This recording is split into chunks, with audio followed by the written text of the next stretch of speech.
भगवान पिता रात्रि सरदोत फुल्ल मल्लिका वीक्षिरन्तुं मनश्चक्रे योग मायामुपाश्रिता। भगवान की वो रात्रि आई है। कौन सी रात्रि? सरदोत फुल्ल मल्लिका, शरद पूर्णिमा की रात्रि है। चंद्र की छटा ऐसी छाई है कि मानो यमुना नदी का जो आज ऐसे धमक रहा है जैसे चांद उतर करके यमुना रानी में खेल रहा हो। वो रात नहीं, वो दिन लग रहा है। आज भगवान यमुना रानी के तट पर पहुंचे हैं और पहुंच मधुर मधुर बंसी बजा रहे हैं। ऐसी बंसी बज रही है कि मानो ये बंसी काम को बढ़ाने वाली हो।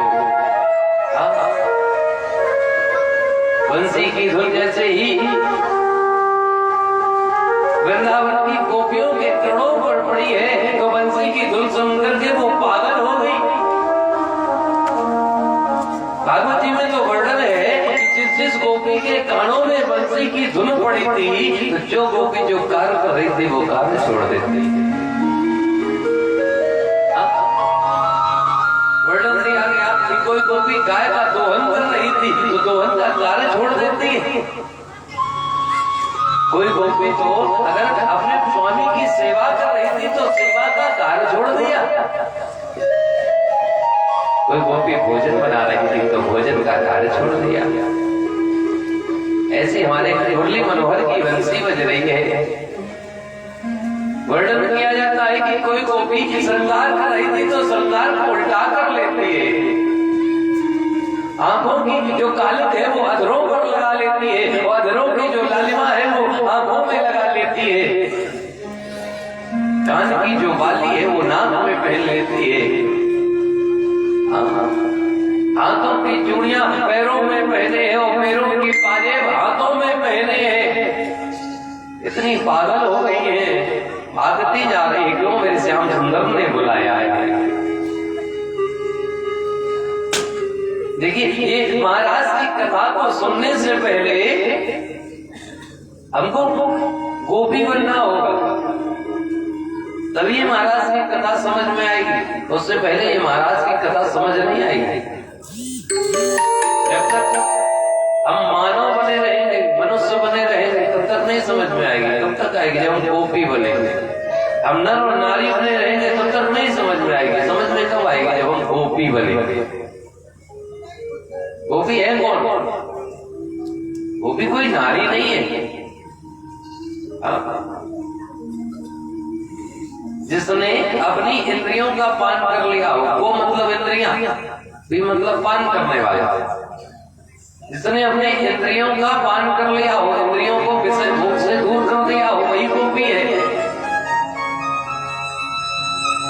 अगर इन्होंने इंद्रियों को अपने वश में ना किया होता तो ये इंद्रियां तो कहती कि इससे सुंदरता है, अब ऐसा करो, तो श्रृंगार उल्टा नहीं होता, श्रृंगार सीधा होता। लेकिन इंद्रियों का क्या क्या परमात्मा में लगा दिया कि बस हम श्याम के पागल है, वो कुछ नहीं है।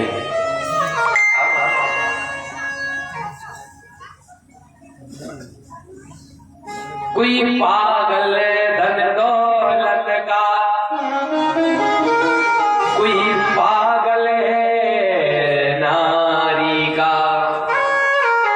कोई धन दौलत का पागल है, कोई नारी का पागल है। कोई पागल धन दौलत का, कोई पागल है नारी का। और सच्चा पागल वो पागल है जो पागल बांके बिहारी का। पागल बांके बिहारी का, वही पागल है जो बांके बिहारी का है। और इसीलिए वो पागल है क्योंकि उन्होंने सब सौंप दिया है, ना सब आपका है।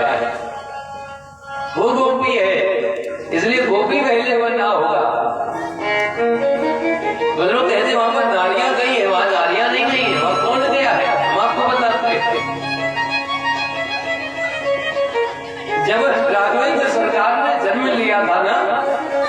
दिन में आया।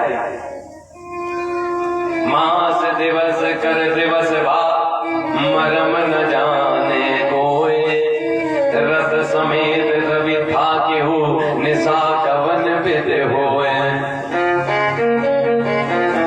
सूर्य रुक गए थे कितने दिन के लिए? 1 महीने के लिए। जब सूर्य 1 महीने के लिए रुके तो चंद्र ने कहा कि प्रभु क्या आपके दर्शन करने का मौका हमें नहीं मिलेगा? भगवान ने चंद्र से कहा कि चंद्र हम इस समय सूर्यवंश में आए हैं, जब सूर्यवंश में आए हैं तो सूर्य की चलेंगे, वो जितने दिन उतने दिन रुकेंगे। चंद्र बोले महाराज हमें दर्शन कम हो गए। बोले परेशान मत हो, अगला अवतार जब हम लेंगे तो चंद्रवंश में लेंगे और रात्रि में आएंगे। जैसे ये सूर्य रुके हैं वैसे ही तुम रुक जाना, रात्रि खत्म नहीं होने देना। चंद्र को वरदान दे दिया। सूर्य चंद्र की बात तो हो गई, तारे मंडल कहने लगे प्रभु आपने वरदान दे दिया चंद्र को, हम कहां जाएं? हम भी तो रात्रि में निकलते हैं। लेकिन जब चंद्र को वरदान दिया है तो जिस दिन आप जन्म लेंगे तो ये चंद्र आपके दर्शन करने के लिए इतनी छटा बिखेरेगा कि हम निकल नहीं पाएंगे। तो क्या हम आपको मिल नहीं सकते हैं? भगवान ने कहा तुम परेशान मत हो, जब हम चंद्रवंश में आएंगे कन्हैया बन करके तो शरद पूर्णिमा की रात में हम आरास करेंगे और ये चंद्र अपनी छटा में खेलेगा। तुम आकाश मंडल छोड़ करके धरा पर चले आना, गोपियों में परिवर्तित हो जाना, तुम्हारे साथ हम महाराज करेंगे। ये तारे गण ही आज गोपियां बन करके आए हैं भगवान के साथ में महाराज करने के लिए। ये साधारण नहीं है। और कौन गोपियां हैं? जब राघवेंद्र सरकार को 14 वर्ष का वनवास हुआ था और ये वनवास में चले गए थे, चित्रकूट में बैठे हैं, कुटिया बनी है,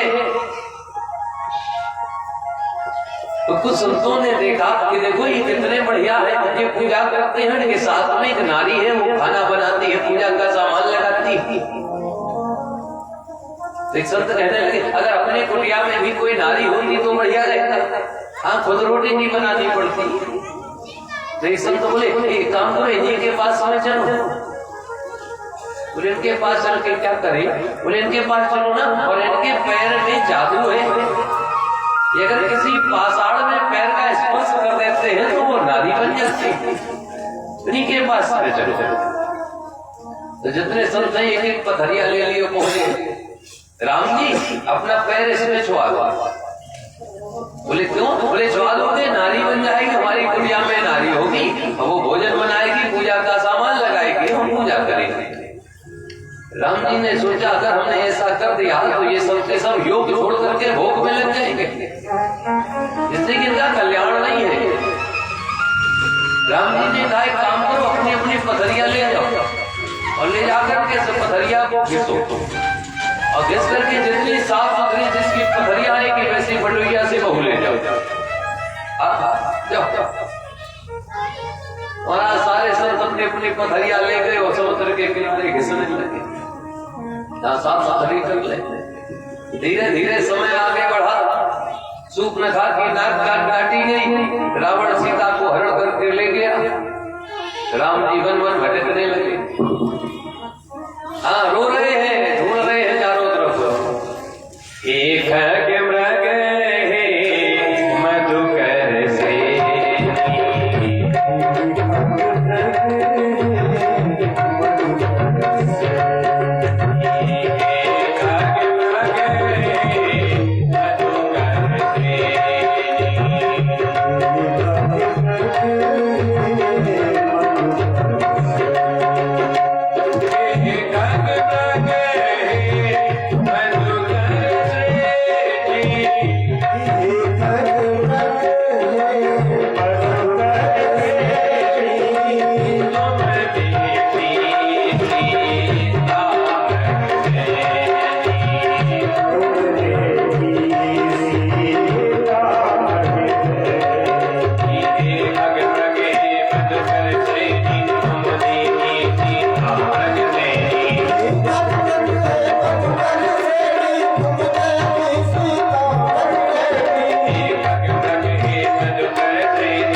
सुने नहीं, रो रहे सबसे पूछ रहे हैं। उन्हीं संतों ने सुना। वो संत कहने लगे भैया ये रो बोल रहे। एक संत बोले हमें लगा वही रो रहे। बोले कौन? वो जो चित्रकूट में कुटिया बनाए थे ना, उनकी देवी जी थी साथ में, तो रो कहे करने रहे। बोले हमें लग रहा वो छोड़ के चली गई। एक संत बोले तो इसका मतलब है देवी जी आती है छोड़ के चली जाती तो रोना पड़ता है। बोले जब ये रो रहे हैं तो हमें भी रोना पड़ेगा। बोले तो हमें ऐसी बंगलिया सी बहू नहीं चाहिए जो रोना पड़े। तो क्या करें? जो मदरिया थी वो मदरिया फेंक दी, अपने पूजा में लग गए। राम जी सीता मैया को ढूंढते ढूंढते जब समुद्र के किनारे पहुंचे तो पथरिया ने राम जी को देखा। बोले राम जी चरण अपना छुला देते, तुम्हारा क्या बिगड़ जाता, हमारा काम बन जाता, तुम्हारा नाम हो जाता। हे राम जी अगर चरण छुला देते ना तो क्या तुम्हारा बिगड़ता? हम जड़ है और जड़ से चेतन हो जाते, हमारा तो काम हो जाता, आपका नाम हो जाता। आपने हमें कहीं का नहीं छोड़ा है। जब संतों ने हमको रगड़ लगाई थी तो हमें ये भाव आया कम से कम हम थोड़े देर बाद जड़ से चेतन हो जाएंगे। हाँ, लेकिन आपने हमारे भावों को नहीं समझा, आपने कहीं का नहीं छोड़ा। भगवंत सरकार कहते तो परेशान मत हो, तो मेरा सानिध्य चाहते हो ना, जाओ तुम्हें हम प्रदान करते हैं। जब चंद्रवंश में आएंगे कन्हैया बन करके तुम सबके सब नारियों में परिवर्तित हो जाओगे और आकर के मेरे साथ में तुम महाराज करना, तुम्हें हमारा सानिध्य मिल जाएगा। वही पत्थर आज गोपियां बन करके आए हैं जो आज कन्हैया जी के सामने महाराज करेंगे। और कोई नहीं है, ये वही है जिन्होंने अपनी इंद्रियों को परमात्मा के चरणों में लगा दिया है। वही है जो एकादशी का व्रत करते हैं। आज एकादशी है शायद, जो एकादशी का व्रत करते हैं महाराज उन्हीं के साथ में परमात्मा महाराज करता है। और कुछ लोग सोचने लगे कि महाराज हम एकादशी का व्रत नहीं करते, और कुछ लोग सोचे कि हम एकादशी का व्रत करते हैं लेकिन भगवान ने महाराज नहीं किया। हम अपनी दृष्टि से बताएं एकादशी कहते किसको? ये नहीं कह रहे कि मतलब किसी का अपमान हो या किसी के प्रति उंगली उठे। हम अपनी स्वयं की सोच बता रहे एकादशी किसको कहते हैं। एकादशी वो नहीं है मेरी सोच से कि आप अन्न का सेवन न करें, आप नमक का सेवन न करें, ये एकादशी मेरी सोच से नहीं। अगर ऐसे एकादशी रहते हो तो मत रहो, कोई जरूरत नहीं है। एकादशी रहनी तो पता कैसे रही जाती है? एकादश, जब एकादश को परमात्मा के चरणों में अर्पण कर तो वही एकादशी है। एकादश कौन है जीवन में? वही एकादश है जो इस जीव को परमात्मा के चरणों में लगने नहीं देते हैं। उन्हीं एकादश को परमात्मा के चरणों में लगा तो सच्ची एकादशी वही है। कौन एकादश है? 5 ज्ञानेंद्रियां, 5 कर्मेंद्रियां और 1 मन।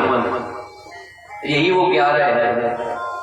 इन 11 को अगर हमने परमात्मा के चरणों में लगा दिया है, सबको समर्पित कर दिया है, तो सच्ची एकादशी वही है। और ये एकादशी जो करते हैं उसी के साथ परमात्मा महाराज करते हैं। आज गोपियां पहुंची हैं यमुना के किनारे, मुरली मनोहर मुरली को बजा रहे हैं। ऐसे ही गोपियां पहुंची हैं, कन्हैया ने गोपियों को देखा, कन्हैया ने स्वागत किया है, कहने लगे स्वागतम वो महाभाग प्रियम किम करवाणि वः ब्रजस्यामयं कच्चित् ब्रूतागमन कारणम्। आइए, आपका स्वागत है, आइए। और स्वागत करके मालूम क्या है? ब्रूतागमन कारणम्। यहाँ आने का कारण बताइए। वो कैसे आए? मान के चलो 14 तारीख को यहाँ भटका है, परसों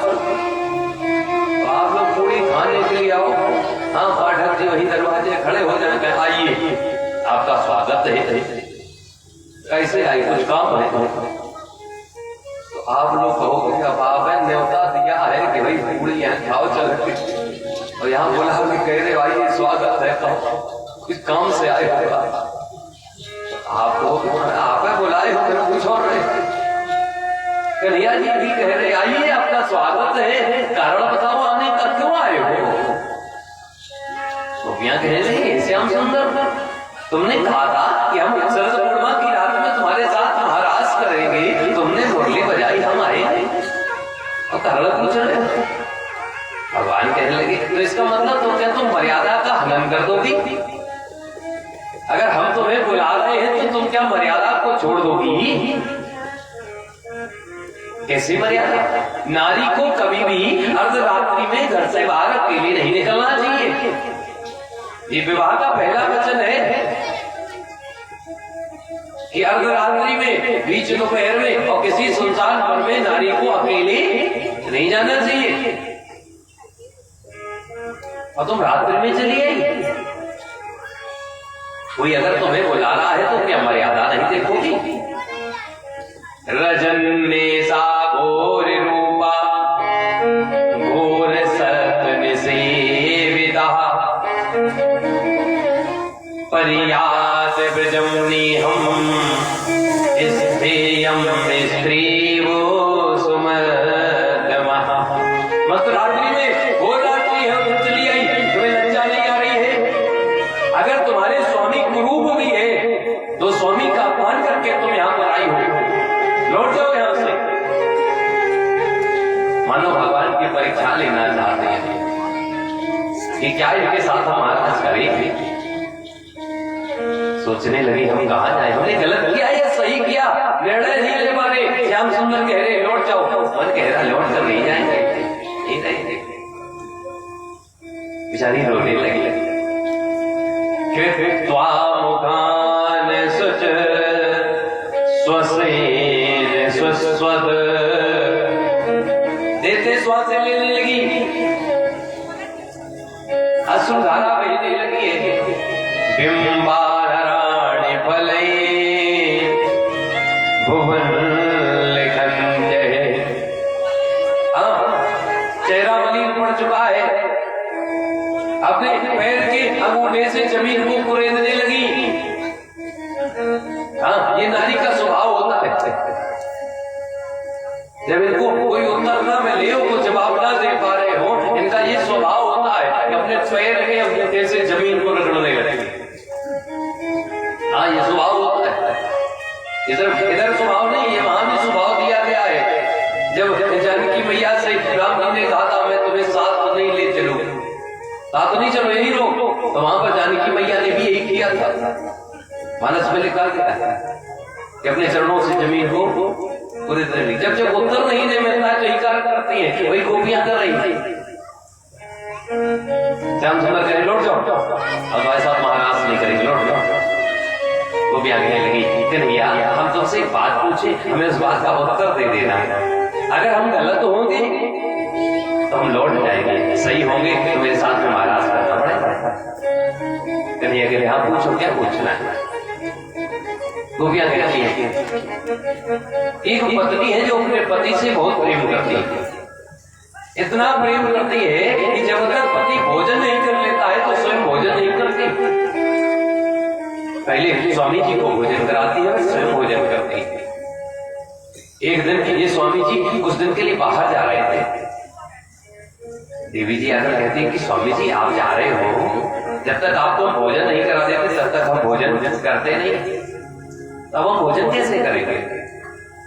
तो स्वामी जी ने क्या किया, अपना एक चित्र दे दिया, फोटो को बना दिया, ये ले इसका तुम भोग लगा देना, उसके बाद स्वयं भोजन कर लेना। देवी जी ने वही किया, चित्र को लिया, अलमारी में रख दिया, भोजन तैयार करे और चित्र का भोग लगा दिया और स्वयं फिर पा लेते। धीरे धीरे दिन बीतने लगे, जैसे धीरे धीरे दिन बीत गए, स्वामी जी एक दिन जब वापस आए, देवी जी ने भोजन तैयार कर लिया, फोटो के सामने रखने ही वाली थी, तब तक दरवाजे पर आवाज आ गया, देवी दरवाजा खोलो मैं आ गया। गोपियां कहती कि कन्हैया अब हमें बात का उत्तर दो, क्या ये पत्नी जाकर के दरवाजा खोली, स्वामी जी को अंदर बुला करके भोजन कराए, या जो थाली दी है वो फोटो का भोग लगाए। कन्हैया जी कहते इसमें पूछने की क्या बात है? जब साक्षात पति आ चुका है तो दरवाजा खोलो, पति को अंदर बुलाओ, भोग लगाओ। अब फोटो के भोग लगाने की जरूरत नहीं है, क्योंकि फोटो तब तक थी जब तक साक्षात पति सामने नहीं था। वो क्या कहती है, बस श्याम सुंदर यही तो कहलाना चाहता है। क्या वो फोटो के पति की जरूरत नहीं है? फोटो का पति तब तक था जब तक हमें साक्षात जगतपति नहीं मिला था। जब हमें साक्षात जगतपति मिल गया तो फोटो के पति की क्या जरूरत है? ये फोटो का पति है, वे संसार में मिला है, अगले जन्म में मिलेगा नहीं मिलेगा कोई पता नहीं है, लेकिन ये जगतपति है, ये साक्षात पति है, जो पहले भी था, आज भी और आगे भी रहेगा। तो साक्षात पति के लिए जगतपति, हम वो सांसारिक पति की पूजा नहीं करेंगे और सिर्फ आपकी पूजा करेंगे। हमें साक्षात पति मिल गया तो सांसारिक पति की जरूरत नहीं है। मनो और गोपियों का वो भाव है जो भाव मीरा का था। मीरा भी यही कहते थे कि ऐसे वर को क्या वरूं जो जन्मे और मर जाए,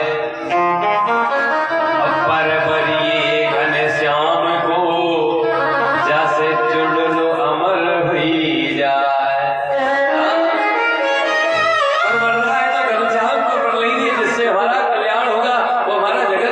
पहले भी पति आगे भी पति रहेगा, हमें सांसारिक पति की जरूरत नहीं है। घनश्याम ने समझ लिया कि ये सिर्फ मुझे पाना चाहती है, संसार से मुक्त हो चुकी है, इनके साथ महाराज करना पड़ेगा। भगवान महाराज करने के लिए तैयार हो गए, सब गोपियों को पास में बुला लिया। भगवान महाराज प्रारंभ कर रहे हैं, बाहो प्रसार परिणम कराल गोरो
महाराज सो रहे हैं।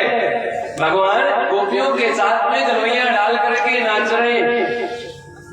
तब तक भगवान ने क्या देखा कि जो गोपियां नाच रही थी उन गोपियों के अंदर एक मद जन्म लेने लगा। कौन सा मद? गोपियों को ये लगने लगा कि देखो हम कितने बड़े बड़भागी हैं, ये परमात्मा हमारे साथ में नाच रहा है। मुझ जैसा बड़भागी इस संसार में कोई और नहीं होगा। भगवान ने जैसे देखा कि इनके अंदर मद जन्म ले रहा है, अगर इनके अंदर मद जन्म ले लेगा तो इनका कल्याण नहीं है। तो भगवान ने क्या किया कि जैसे इनके अंदर मद आया तो भगवान उनके बीच से अंतर्ध्यान हो गए, और ऐसे अंतर्ध्यान हो गए कि एक गोपी को लेकर के चले गए। और जिस गोपी को लेकर के गए हैं, इस गोपी का नाम भागवत जी में कहीं नहीं लिखा। ये वो गोपी है जिसका नाम कहीं उल्लेख नहीं किया गया।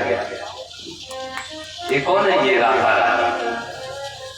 राधा रानी का नाम पूरी भागवत में कहीं नहीं लिखा, और बिना राधा रानी की ये भागवत पूरी भी नहीं हो सकती। विचारणीय बात है कि जैसे कृष्ण पुराण नहीं होता, उसका नाम उसमें भागवत जी में लिखा ही नहीं गया। पूरी भागवत जी में दो लोगों का नाम नहीं है, एक राधा रानी का और दूसरा सुदामा जी का।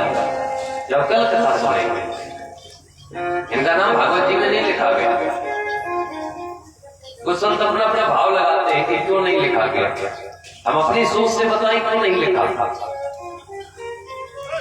धर्म ये कहता है कि अपने से श्रेष्ठ का नाम कभी अपने मुख से लेना नहीं चाहिए। और जो परमात्मा के लिए श्रेष्ठ है, परमात्मा हमारे लिए श्रेष्ठ है, और जो परमात्मा के लिए श्रेष्ठ है वो हमारे लिए सर्वश्रेष्ठ है। और जो हमारे लिए सर्वश्रेष्ठ है उसका नाम हम ले कैसे सकते हैं? सुखदेव जी ने अपनी गुरु माना है राधा रानी को, और गुरु का नाम कभी मुख से लिया नहीं जाता, उनका नाम ले कैसे सकते हैं? कि अन्य आराधितो नूनम भगवान हरिरीश्वरः यन्यो विहाय गोविंद प्रीतो यामन यदरः। भगवान की कैसी आराधना है कि जिसका आराधन भगवान स्वयं करते हैं, जिसके नाम की माला स्वयं भगवान करते हैं, ऐसी वो आराधिता है जिसको लेकर के गए हैं। वो कौन है? वो स्वयं राधा रानी। यहाँ तक कि तुलसी उन्हें जो जोगी होते हैं ना, जोगी, हाँ उन्हें मिल जाता है। हम लोग गोपी है इसलिए नहीं आ रहे, चले गए, तो क्या करें? बोले जोगी बन जाओ ना, सबके सब जोकर बन जाए। और जैसे जोकर बनेंगे तो पद ही आ जाएंगे। एक गोपी कहती बनने की जरूरत थोड़ी ही है। जब वो छोड़ करके गया है तो जोगन पहले ही बन गए हैं। हाँ, हमें तो जोगनिया बनाए गयो रे यशोदा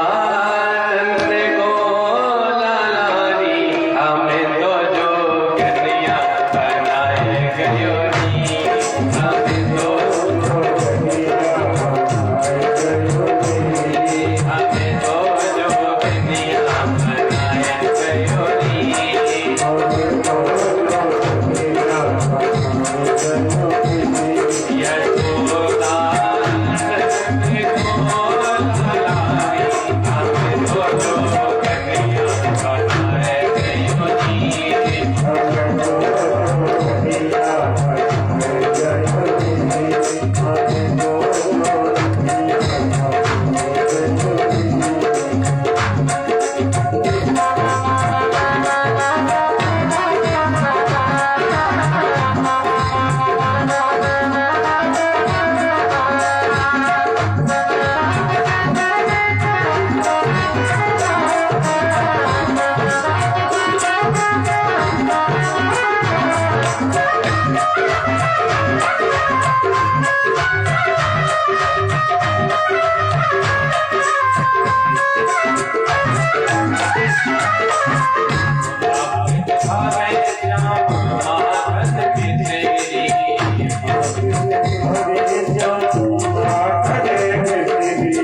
तो राधा रानी को भी मन में अभिमान होने लगा।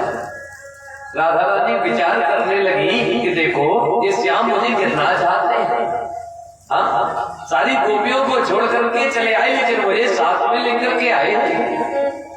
चाहते तो मुझे भी छोड़ करके आ सकते थे। भगवान ने सोचा राधा रानी के अंदर भी मजा आ रहा है, इधर गोपियां रो रही है, तो भगवान ने क्या किया कि राधा रानी को साथ में लिया और गोपियों के पास और पहुंच गए। गोपियों ने सामने श्याम को देखा है तो फिर महाराज करने लगी। महाराज प्रारंभ हो गया, एक एक श्याम, दो दो गोपी, दो दो श्याम, एक एक गोपी नाचते जा रहे। और नाचते नाचते भगवान ने क्या किया कि राधा रानी का भी मन न बढ़ जाए, तो भगवान फिर से अंतर ध्यान हो गए। और ऐसे अंतर ध्यान हो कि अब के बाद राधा रानी को भी नहीं ले गए। अब तो राधा रानी भी रोने लगी। राधा रानी रो रही है और सारी गोपियां हंस रही है। हाँ, राधा रानी रो रही, गोपियां हंस रही। राधा रानी ने पूछा तुम लोग क्यों हंस रही? गोपियां बोली अब बताओ कैसा लग रहा है? हाँ, जब हमें छोड़ करके गए थे तुम्हें ले गए थे ना, तुम तो बहुत प्रसन्न थी। हाँ, अब समझ में आया हमें दर्द कैसा हुआ था। राधा रानी रो रही है, चारों तरफ ढूंढ रही है, सबसे पूछ रही है राधा ढूंढ रही, अरे राधा ढूंढ